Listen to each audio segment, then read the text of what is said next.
welcome back to my channel, The Midwest Plant Gal. Today we are going to be spending a whole morning with me, taking care of all of my plants and giving them a nice water and talking about how I determine if they need to be watered and what steps to take. So right now we're in the room that holds a majority of my plant collection. So I actually built these shelves myself this year. This is a south-facing window, so it gets really good light. That's why I wanted to optimize it with all the plants I can. Let's just go around and determine what plants need to be watered, and I will show you how I do that. When I first got into plants, I did use a water meter. Water meters are very helpful if you're just learning and trying to figure out the water levels of your plants, but as I've gotten to know my plants better, I go off the weight of the plant, and also I just like to get down and dirty and I just stick my finger in the soil. Some people use chopsticks or other materials. I just prefer to use my finger because then I can really truly tell. So this guy, he is a little damp down in there, but the top of his soil is like really crunchy and really dry. So I'm gonna note him as needing to be watered. So I'm just gonna go through all of my plants in this room, check them out, and determine if I think they need to be watered or not. If I think they need to be watered, then I am going to move them into the kitchen where I will water all of my plants at once.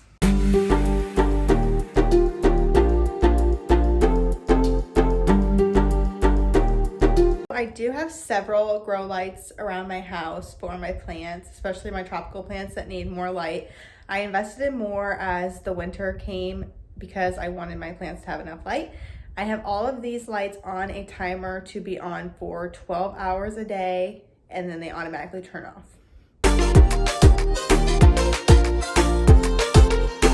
I love clear pots like this Pan of Galaxy is in because you can actually see if the soil is dry or wet, because sometimes if it's really wet, it'll actually have like little droplets and you can see the condensation and the wetness in the soil. So I'm pretty confident that this one needs to be watered based on just how it looks. This is my rehab corner. These plants all have pests or some sort of problem that I keep them over in their own little section. So we will come back and water these separately so that they're not in the sink next to my healthy plants. Okay, the next task we're going to take on is the plant cabinet. This has around 50 plants in it, so I'm just gonna go through and kind of check and pick out which ones need to be watered.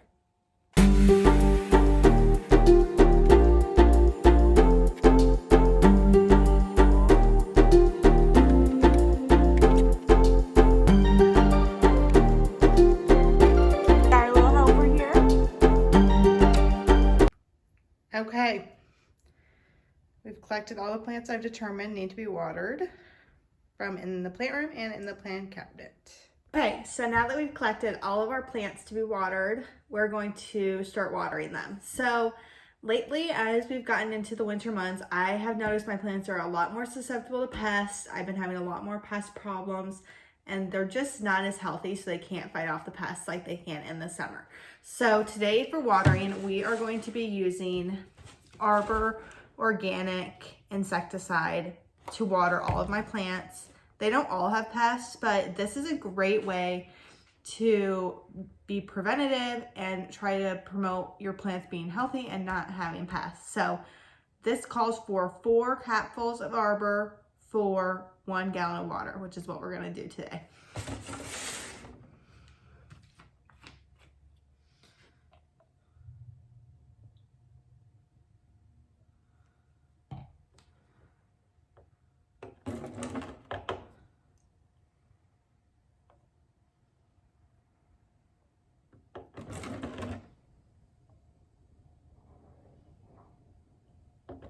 I think this stuff is really great because it's not harmful to you or your pets. It's just a safer option to use than a harsh insecticide that has chemicals and is harmful to you and your pets. Okay, so now that we have our water and insecticide concentrate, let's go ahead and start watering all the plants. I do this in my kitchen sink because my kitchen sinks have these really nice racks that lift up off the sink floor and allow my plants to completely drain out before I put them back in their home again. So when watering a plant, I water it until the water runs out the bottom, like a lot. That ensures that your plant is getting a good, thorough water. You don't want to just water the top because that can stunt the root growth, as well as you'll feel like you're watering your plants way more often.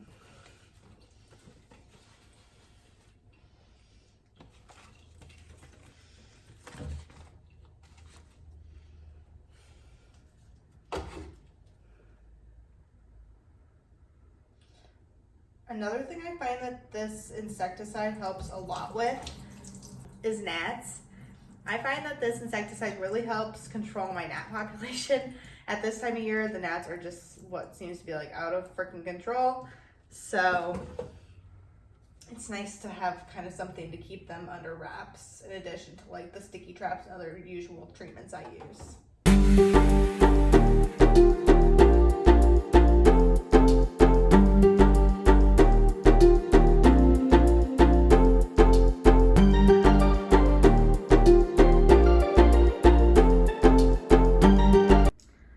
Okay, so now we're just gonna let this group of plants completely drain out. We don't want them sitting in any kind of excess water on the bottom, so I will let them sit here for honestly about an hour just to make sure they get all of the water that they don't need dripped out of their system, and then we'll move them back into their home. Okay, so now that I've watered all of my other plants, I am going to move on to my rehab / sickly plants that have pests. I water these guys in the bathroom separate of the other ones so that there's no cross-contamination going on. I do treat these ones with the insecticide more often than I treat the ones that aren't sick, because these ones I'm actively trying to get rid of pests and the other ones we're just trying to prevent pests. I treat these ones with the insecticide once a week in the soil, and I spray their leaves in a mister bottle once a week with the insecticide as well.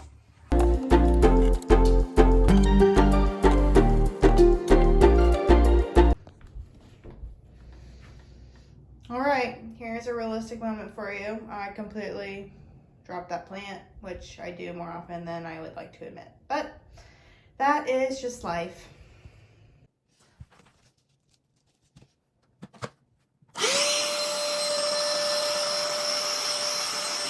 So once all of my plants have dried and dripped out all the excess water, I will just put them all back in their homes. And that is how I take care of my plants. For more plant content like this, go ahead and like and subscribe. Toodles!